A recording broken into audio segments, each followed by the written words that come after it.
So hey guys, welcome to the video. And मुझे पता है बहुत बहुत बच्चों को ये है कि वो 11th में है या 12th में है और उन्हें निफ्ट की प्रिपरेशन या एनआईटी की प्रिपरेशन साथ में करनी है।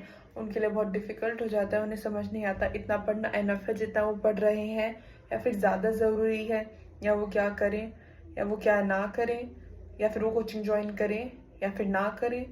इसलिए हम आज देखेंगे, ठीक है। तो वैसे क्लास 12th के लिए है, पर मैं साथ में 11th का भी बता दूंगी, ठीक है।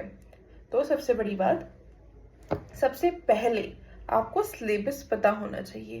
क्यों पता होना चाहिए? ताकि आपको पता लगे कि अच्छा ये आएगा ये नहीं आएगा।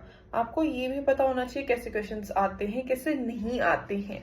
उससे आपको क्या पता लगेगा आपसे ये होगा नहीं होगा, फिर आप उसको पता लगाओगे कैसे होगा कैसे नहीं होगा। उसके बाद आपको डिसाइड करना है। डिसाइड क्या करना है?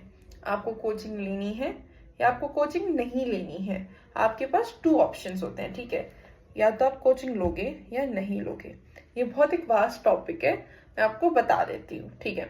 अगर आप 11th में हो तो आप 11th में हो, आप धीरे धीरे करके कर सकते हो। अगर आप कोचिंग लेना चाहोगे वो अच्छी चीज़ है, नहीं लेना चाहोगे तो भी वो आपकी चॉइस है, ठीक है। अगर आप 11th से शुरू करते हो तो आपको कंपैरेटिवली कम टाइम देना पड़ेगा अगर आप 12th से शुरू करते हो के, अगर कंपैरिजन करें तो, ठीक है।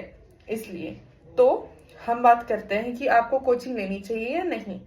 तो ये आपके ऊपर डिपेंड करता है। अगर आपको लगता है आप खुद पढ़ पाओगे, खुद डिसिप्लिन से पढ़ पाओगे, रोज पढ़ पाओगे, आप क्रिएटिवली क्वेश्चन सॉल्व कर पाओगे कैट के, आपको पता है कि आपसे हो जाएगा, आप एक भी दिन स्किप नहीं करोगे, या फिर मतलब 1-2 दिन स्किप करना ऑनेस्टली चलता है, इट्स फाइन, रिलैक्स हो जाना। और आपको पता है कि कैसे अटेम्प्ट करना है कैसे क्रिएटिवली करना है, तो कोचिंग नहीं लोगे तो भी चलेगा, चाहे 11th में हो चाहे 12th में हो। अगर आपको कुछ नहीं पता और बिल्कुल ऐसा करना है कि जो वो बताए मैं करूं और मेरा हो जाए 100% हो जाए, तो आप कोई भी कोचिंग ले लो, मेरी नहीं किसी और की भी ले लो। बट अगर आपको ऐसा लगता है आपको ऐसा कुछ करना है तो ले लो। कोचिंग से बहुत सारी चीजें होती है, आपको मतलब आपको स्टडी प्लान बनाना नहीं पड़ता, वो आपको मॉक टेस्ट रोज दे देते हैं, क्वेश्चंस बहुत सारे दे देते हैं, आपको बताते हैं कैसे करो कैसे मार्क्स आएंगे, ऐसे करो ऐसे कम मार्क्स आएंगे, ये आपको गलत है ये आपका सही है, वो आपको मार्क्स देते हैं जब आप उनके टेस्ट दोगे। And same with the GAT portion, वो आपको लाइव क्लास देते हैं। बट अगर आपको इन सब चीजों की जरूरत नहीं है तो आप नॉन कोचिंग के उसमें भी जा सकते हो, ठीक है। बट अभी सब अच्छे से सोचना, पहले 1-2 दिन लगाकर फिर ही डिसाइड करना। यूट्यूब पर बहुत सारी वीडियोस होंगी इसके बारे में, ठीक है। और उससे भी पहले डिसाइड कर लो निफ्ट देना है एनआईटी देना है, दोनों देने हैं। इन दोनों के बीच 1-2% का डिफरेंस होता है, तो आप दोनों देना चाहोगे तो आप दोनों भी दे सकते हो, ठीक है। और जैसे कि कोचिंग हम भी करवाते हैं, डिटेल्स डिस्क्रिप्शन में है, आप प्लीज देख लेना। उसके अलावा अगर आप नॉन कोचिंग में जा रहे हो तो आपको प्लान बनाना पड़ेगा, ठीक है, विद मल्टीपल रिविजन्स। क्यों? क्योंकि जो कोचिंग वाले होते हैं वो आपको बहुत सारे रिविजन्स करवाते हैं, तो अगर आप वो नहीं ले रहे हो तो वो बच्चे दूसरे जो है वो तो कर रहे हैं ना, तो वो तो आपसे आगे निकल जाएंगे। अगर आप खुद कर रहे हो उसके बाद आप रिविजन्स भी नहीं कर रहे, तो मल्टीपल रिविजन्स, कम से कम 2 या 3, ज्यादा से ज्यादा 3 या 4 लेनी जरूरी है मल्टीपल रिविजन्स। उससे आपको याद होता है। एंड उसके अलावा अगर आप खुद कर रहे हो कोचिंग से भी कर रहे हो तो आपको ये होना चाहिए कि आप जब पेपर पास आता जाए तो उसमें आप फाइनलाइज कर लो कि क्वेश्चन आया तो मैं ये बना के आऊंगी या बना के आऊंगा, या आया तो ये बना के आऊंगी ये बना के आऊंगा। आपका सारा सिलेबस कंप्लीट होना चाहिए। मल्टीपल रिविजन्स के लिए आपका सिलेबस तो हो जाना चाहिए ना कंप्लीट, एंड ठीक है, इसलिए आपको देखना भी पड़ेगा।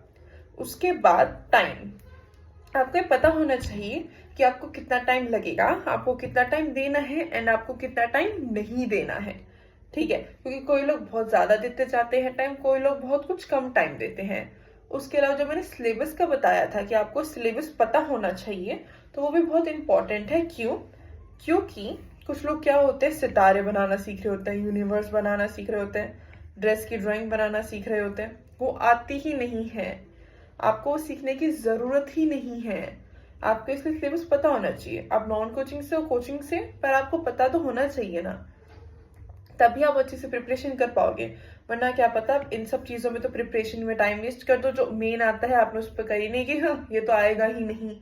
इसलिए दूसरी चीज़, आप किसी से भी हो, कोचिंग नॉन कोचिंग, PYQs करना, उससे बहुत ज़्यादा पता लगता है। दूसरी चीज़, टाइम मैनेजमेंट पे भी ध्यान दो। शुरू में आई नो नहीं होती है, इट्स फाइन, आराम से धीरे धीरे होगी। पर 3 या 4 महीने, 3, 4 या 5 महीने जब आपको हो जाते हैं तो आप टाइम मैनेजमेंट पे ध्यान देना शुरू कर सकते हो प्रिपरेशन के साथ। ओके, शुरू में आपको क्या सीखना पड़ेगा वो भी बता देती हूँ। शुरू में लाइन ड्राइंग सीख लेना ज़रूरी होती है। लाइन ड्राइंग अच्छे से आ गई, फिर चीज़ों को क्रिएटिवली बनाना सीखो। क्रिएटिवली बनाओगे, क्रिएटिवली आ गया, उसके बाद शेडिंग पे जाना, क्योंकि कभी कभी कलर यूज नहीं करने होते, ठीक है, तो तब तुम शेडिंग करके आ सकते हो क्योंकि उसके मार्क्स होते हैं। एंड उसके बाद कलरिंग सीखना। कलरिंग इज वेरी इंपॉर्टेंट क्योंकि ज्यादातर ड्राइंग में कलरिंग आती है। सबसे बड़ी चीज, क्वेश्चन को ध्यान से पढ़ना होता है। कभी कभी लिखा है कि तुम कलरिंग मत करो और तुम कराओगे, मार्क्स डिडक्ट हो जाएंगे। क्वेश्चन कभी कभी अच्छे से नहीं पढ़ोगे तो भी दिक्कत आ जाएगी। जब मैंने दिया था, मैंने क्वेश्चन अच्छे से नहीं पढ़ा था, पर बाय चांस मैंने सही बनाया था, ठीक है, इसलिए बता रही हूँ मैं। बाय चांस मैंने सही बनाया इसलिए मेरा हो गया, ओके, एंड मेरा अच्छे रैंक से हुआ। बट क्या पता किसी के साथ ऐसा ना हो, तो क्वेश्चन भी अच्छे से पढ़ने होते हैं। इन चीज की भी प्रैक्टिस करनी पड़ती है। When we talk about GAT, तो हमें ये पता होना चाहिए कौन सा जो पोर्शन है वो इम्पोर्टेंट है ज्यादा, कौन सा नहीं। कि जब तुम मल्टीपल रिविजन्स करते हो तो क्या पता है तुम उसकी ज्यादा रिवीजन कर रहे हो कोई चैप्टर की जो शायद ज्यादा ना आ रहा हो, ठीक है, और या फिर उसकी रिवीजन कर रहे हो जो सिर्फ तुम्हें मुश्किल लगता है पर उसको आना ही नहीं है। जैसे जीके में बेसिक जीके होती है जो इस पेपर में बहुत कम पूछी जाती है। एंड कुछ चीजों के चांसेस होते हैं ज्यादा आने के, कुछ चीजों के चांसेस होते हैं कम आने के। इस बार जो 2025 का निफ्ट एग्जाम हुआ उसमें गैट में फॉरेन वर्ड्स भी पूछ रखे थे, तो कुछ भी आ सकता है। इट्स सो वास्ट, ठीक है। इंग्लिश के लिए आपको क्या करना है, आपको सिनोनिम्स एंटोनिम्स रोज करने हैं। It's very important. सिनोनिम्स करो, एंटोनिम्स करो, एंड उसके बाद जो डिफिकल्ट वर्ड्स होते हैं उसकी भी प्रैक्टिस करो। कुछ ऐसे डिफिकल्ट वर्ड्स होते हैं जो आ सकते हैं, वो आपको समझ आ जाएगा जब आप प्रीवियस ईयर क्वेश्चंस देखोगे। प्रीवियस ईयर क्वेश्चंस पे सीधा जंप कभी मत करना, वो आप तभी कर सकते हो जब आपने थोड़ी प्रिपरेशन पहले से कर रखी है, उसके बाद ही आप किसी और चीज पर जंप कर पाओगे। तो पहले 3 से 4 महीने में या 5 महीने ज्यादा से ज्यादा अपना सिलेबस कंप्लीट कर लो। उसके बाद रिविजन्स करनी स्टार्ट कर देना in the form of mock test, या फिर जितने क्वेश्चन हो सके उतने सॉल्व करो गैट के।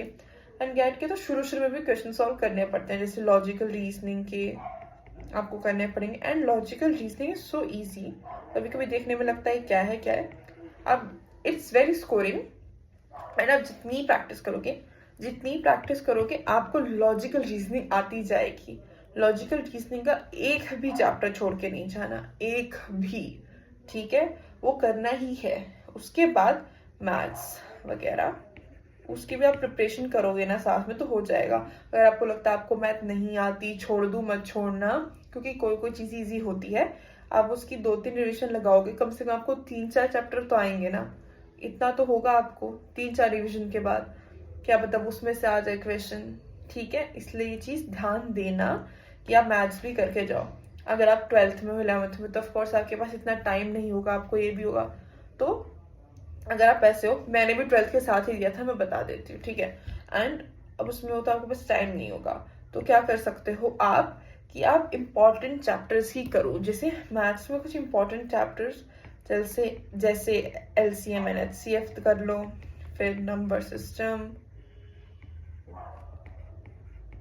फिर simple interest and compound interest, ये लिख सकते हो, ठीक है। उसके बाद वो ट्रेन वाले, फिर वो स्ट्रीम वाले क्वेश्चंस, उसके बाद ऐसे बहुत सारे और क्वेश्चंस होते हैं, बहुत सारे और ऐसे टॉपिक्स होते हैं, वो आते हैं, वो करके जाओ। लॉजिकल रीजनिंग बिल्कुल मत छोड़ के जाना, एंड कुछ भी मत छोड़ के जाना। अगर आप शुरू करो तो जीके भी अच्छे से करो, ठीक है, जीके भी करो। GK is also very very important. Okay, अब जीके में भी कुछ चीजें होती हैं, वही करके जाना। बिल्कुल, जीके तो इट्स वेरी वास्ट, ठीक है। वो कितनी करोगे, पूरी ही नहीं होगी। एंड जो करंट अफेयर्स होते हैं वो रोज तुम 5 पढ़ सकते हो, इट्स एनफ। इतना टाइम नहीं जाएगा तुम्हारा।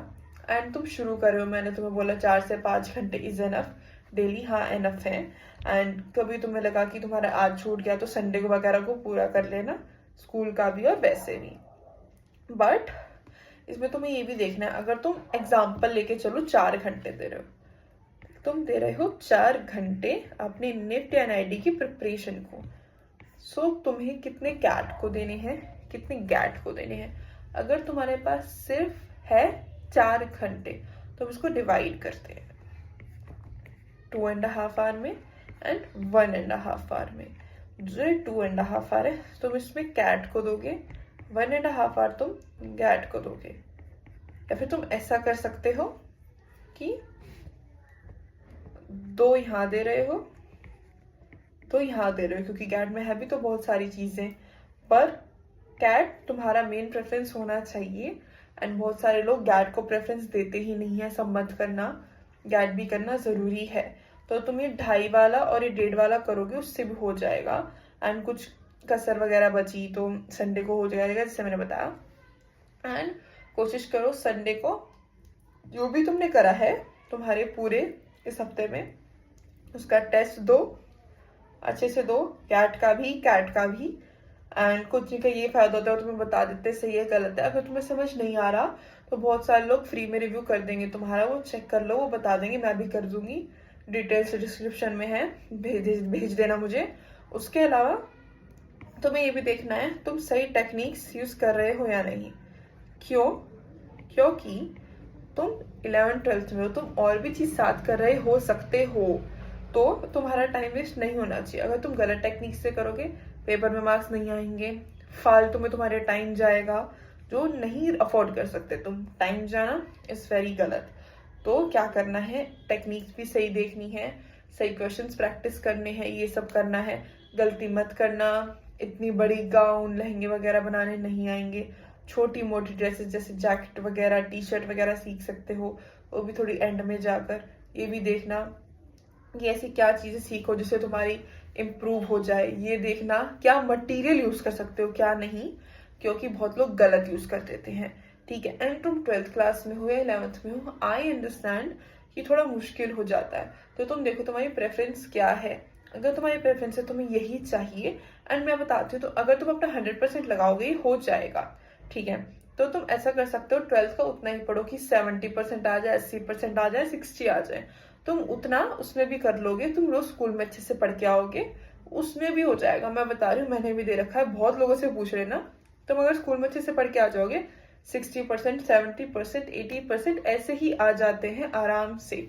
उसके बाद भी होमवर्क करना होता है, आई अंडरस्टैंड। उसका 2.5 घंटा लगा लो, घर पे कोचिंग जाना होता है उसका 2.5 घंटा लगा लो। उसके बाद जो भी टाइम बचता है तुम वहां तो दे सकते हो ना अपनी प्रिपरेशन को, कि तुमने ही डिसाइड करा है तुम्हें देना है, ठीक है। उसके बाद ये भी हो सकता है, बहुत लोग NEET, JEE, UPSC, of course UPSC तुम 12th में तो प्रिपेयर नहीं करे, सॉरी, मतलब नीट, जेई या ऐसी चीजों की प्रिपरेशन कर रहे हो, या फिर कोई और कम्पिटिटिव एग्जाम की कर रहे हो, तो उसमें टाइम कम मिलता है तो 2 से 3 घंटे दे लो।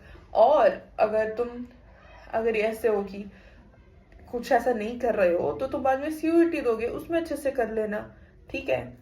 तो तुम थोड़ा बैलेंस करके चलो, प्रायोरिटीज बना के चलो कि आज तुम्हें किसका अच्छे से करना है, किसका नहीं करना है, किसका थोड़ा कम हो चलेगा। जैसे कि आपको बहुत बैकलॉग बन गया है निफ्ट एंड आईडी के लिए, तो आप थोड़ा होमवर्क वाले से टाइम चुरा कर यहाँ दे दो, या फिर आपका थोड़ा स्कूल वाला बैकलॉग बन गया है तो आप वहां दे दो थोड़ा time. You have to get your priority straight. अगर आपको क्रैक करना है ना तो प्रायोरिटी पे ध्यान दो, एंड अपनी प्रायोरिटी सोचो। इस वीडियो को रोक के कहीं लिखो या खुद ही सोच लो कि मुझे क्या प्रायोरिटी है मेरे जीवन में। आपको इस कॉलेज में जाना है तो इस पे ध्यान दो, हो जाएगा, अच्छे से करोगे, मैं बता रही हूँ, ठीक है। अगर आपकी प्रायोरिटी ये सेकेंडरी है, कुछ और पहली चीज प्रायोरिटी है, जैसे आपको डॉक्टर बनना है, इंजीनियर बनना है, या सीए देना है, कुछ भी करना है, तो वो उस पर ध्यान दो आप। ऐसी कोई बड़ी चीज नहीं है। आप प्रायोरिटीज सेट करोगे, आपका आराम से अच्छे से हो जाएगा। उसके हिसाब से आप सबसे पहले जो प्रायोरिटी पे सबसे पहले है उस काम को रोज करो, उसके बाद नीचे प्रायोरिटी वाले को, उसके बाद नीचे प्रायोरिटी वाले को। बहुत लोगों को होगा कि टाइम टेबल क्या है। टाइम टेबल भी मैं बता देती हूँ, किसी को समझ नहीं आए तो अपने हिसाब से इसको ठीक कर सकते हो, गलत कर सकते हो, कस्टमाइज कर सकते हो। मैंने एक जनरल टाइम टेबल बता दिया कि तुम 6 AM से 4 PM तक क्या करोगे। स्कूल जाओगे, उठोगे, नहाओगे, ब्रेकफास्ट करोगे, लंच करोगे, ट्रेवल टाइम यानी कभी बस से आ रहे हो, कभी खुद चल के आ रहे हो, तो इतने घंटे तो लग जाएंगे ना। इसलिए मैंने 6 AM से 4 PM तक स्कूल का मान लिया। कुछ लोग जल्दी आ जाते हैं, कुछ लोग लेट आते हैं, ये सब मैंने मान लिया। आप जल्दी आ जाते हो, वैसे मैंने थोड़ा ज्यादा ही लगाया है ये कि कोई बहुत दूर से आ रहा है या नहीं। इसमें आप अच्छे से इतना तो कर ही सकते हो कि आप क्या करो, ब्रेकफास्ट कर लो, लंच कर लो अच्छे से, थोड़ा टाइम पास भी कर सकते हो। अगर आपकी स्कूल की छुट्टी 2:30 बजे होती है तो आप 3 बजे तक आ जाओगे या 3:30 तक आ जाओगे, तो फिर 4 बजे तक शांति से खा लो वगैरह, थोड़ा टाइम पास कर लो। उसके बाद 4 PM से 6:30 PM तक आपका स्कूल है, आपकी कोचिंग है। स्कूल आई मीन स्कूल का होमवर्क है ऑफ कोर्स। फिर आप कोई कोचिंग पे जाते हो, वो हो सकता है, तो आपको ये करना है तो आप वो कर लो। उसके बाद 6:30 से 7 डिनर। आई नो बहुत लोग नहीं करते हैं, समझ कहना दीदी आपको पता नहीं हमारे घर पे रेट बनता है वगैरह। आप इसको आगे पीछे कर सकते हो ना ऑफकोर्स। जैसे आप पहले 2.5 घंटा यहाँ पढ़ लो डे, और उसके बीच यहाँ डिनर कर लो, फिर यहाँ जितना टाइम बचा वहां पढ़ लो, ऐसा कर सकते हो। फिर 7 से 11 PM आपने NID की प्रिपरेशन कर लो। मैंने 4 घंटे दिए हैं, इट्स इनफ। उसके बाद 11 से 11:30 टाइम पास एंड 11:30 से 6 तक स्लीप। आई नो ये 6 hours 30 minutes की स्लीप है, बट दिक्कत ये है कि आपको इतनी सारी चीजें करनी है एंड इतनी सारी चीजों को टैकल करना है, तो इतना सोलो प्लीज। एंड उसके बाद देखो अगर आपने शुरू करा है, आपको ये करना है, तो अगर आपने पास चूज करा है तो आपको वर्क हार्ड तो करना ही पड़ेगा। ऐसा नहीं हो सकता कि आप काम ही ना करो, वो नहीं चलेगा, ठीक है। एंड आई नो ये बहुत ओवरवेलमिंग हो जाएगा कभी कभी कि हो ही नहीं पाएगा, हो ही नहीं रहा है, but you have to do it. Please try करो कि हो जाए अच्छे से, ठीक है। इसके लिए आप क्या कर सकते हो, अगर आपको कभी कभी लग रहा है ना कि नहीं हो रहा है, तो थोड़ा शांति ले लो, फिर वापस से शुरू करो। आपको लग रहा है मैं बहुत थक गई हूँ या थक गया हूँ, तो थोड़े बीच बीच में ब्रेक्स ले लो, कुछ नहीं जाएगा। एंड आपके पास बहुत कम टाइम है, लाइक 1-2 घंटे हैं देने को या उससे भी कम है, तो इंग्लिश पे फोकस करो, लॉजिकल रीजनिंग पे फोकस करो, मैथ के इंपॉर्टेंट टॉपिक्स पे फोकस करो एंड कुछ भी छोड़ के मत जाना, ठीक है। बट इंपॉर्टेंट टॉपिक्स पे पहले फोकस करो। ये देखो क्या चीज में ज्यादा मार्क्स आएंगे, क्या चीज ज्यादा स्कोरिंग है, उस चीज को आप ज्यादा प्रैक्टिस करो कि आपके पास कम टाइम है पर आपने वो प्रिपरेशन करी है जो ज्यादा आएगा, ठीक है। एंड जस्ट बता दूं, रैंक्स के हिसाब से कॉलेज के चॉइस आपके पास आएगी। So ranks are important in NIFT, ठीक है, एंड NIT। तो अगर आपकी रैंक खराब है आपको NID मिलेगा ही नहीं। अगर आपकी रैंक खराब है आप निफ्ट में चूज कैसे करोगी, इसलिए आपको रैंक अच्छी लानी है। रैंक अच्छी लाने के लिए आपको प्रिपरेशन करनी पड़ेगी, प्रिपरेशन के लिए टाइम देना पड़ेगा, कंसंट्रेशन देनी पड़ेगी। बहुत सारे बच्चे ऐसे होते हैं जो 2 घंटे का 1 घंटे में पढ़ लेते हैं, 3 घंटे का 1 घंटे में पढ़ लेते हैं, 4 घंटे के 1 घंटे में पढ़ लेते हैं, आधे घंटे में पढ़ लेते हैं। तो अपने टाइम से अपने हिसाब से टाइम को मैनेज कर लो या देख लो आपको क्या करना है क्या नहीं करना है। बट मैं एक वो देती हूँ, आप जितना प्रिपरेशन करोगे उतना आप अच्छे होते जाओगे। स्पेशली कैट में क्रिएटिवली करने की वो होती है कि आप कितना क्रिएटिवली सॉल्व करो। अगर आप कोचिंग करोगे तो कैट में भी आपको कम टाइम दोगे तो भी चलेगा, ये मैं बता सकती हूँ। आप खुद करोगे तो आपको बहुत सारा ये लगता है कि अब पहले तो पिंटरेस्ट से ढूंढना पड़ेगा, उसके बाद आप बनाओगे, आपको समझ नहीं आ रहा है ये सही है ये गलत है, ये क्या है। बट अगर आपको खुद करना है वो भी कर सकते हो, वरना आपको लगेगा मैं भड़का रही हूँ बस अपनी कोचिंग के लिए, पर ऐसा कुछ नहीं है। एंड अगर आपको कुछ भी सर्च करना है कैट वगैरह तो पिंटरेस्ट पे जाके देख लेना, वहाँ बहुत अच्छे ऑप्शंस मिलते हैं एंड ये देखना कि जो कैट है वहां आप क्रिएटिवली प्रेजेंट कैसे करो, क्योंकि आपने हो सकता है कम प्रिपरेशन करी है, पर ये चीज भी देखना कम प्रिपरेशन है तो भी आपकी लाइन क्वालिटी अच्छी होनी चाहिए, और एवरेज या फिर अबव एवरेज, अबव एवरेज है आपकी कलरिंग स्किल्स होनी चाहिए। ठीक है, आपकी कलरिंग होनी चाहिए ऐसी, शेडिंग भी एवरेज अबव एवरेज होनी चाहिए। जरूरी नहीं कि बहुत अच्छी हो, पर बहुत खराब तो मत करके आना, ठीक है, क्योंकि सबसे पहले वो आपकी क्रिएटिविटी ही देखेंगे। क्रिएटिविटी टाइम के साथ इम्प्रूव होगी, एंड वरना आप ऐसे कोई एक्सरसाइज सीखो जिससे जल्दी क्रिएटिविटी इम्प्रूव हो जाए, उस पर ध्यान दो। ठीक है, आइडिएशन करना, उससे ज्यादा टाइम बचता है आपका।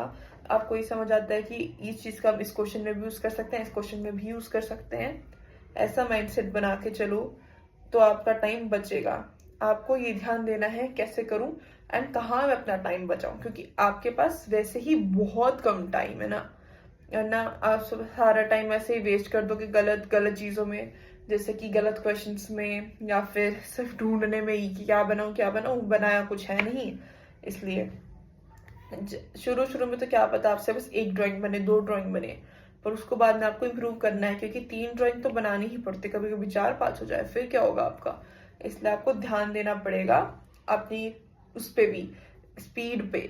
स्पीड भी कैसे आएगी, जब आप प्रिपरेशन करोगे। आई नो ऐसा होता है कि आपसे नहीं हो रहा, तो आप ऐसा करो, सबसे पहले शांत हो जाओ एंड वो बनाओ स्टडी प्लान कि आज मुझे इतना करना, आज मुझे इतना करना है, एंड उस पर ध्यान दो। आप स्टडी प्लान बनाओगे, क्या होगा, आपके पास पहले ही टाइम नहीं है। अब आप सोचने बैठोगे, चले बाद आपकी कोचिंग है, स्कूल है, तो आपका दिमाग थोड़ा थक जाता है, उसके बाद आप सोचने भी बैठोगे क्या करना है, समझ नहीं आएगा, उसमें भी आपका टाइम जाएगा।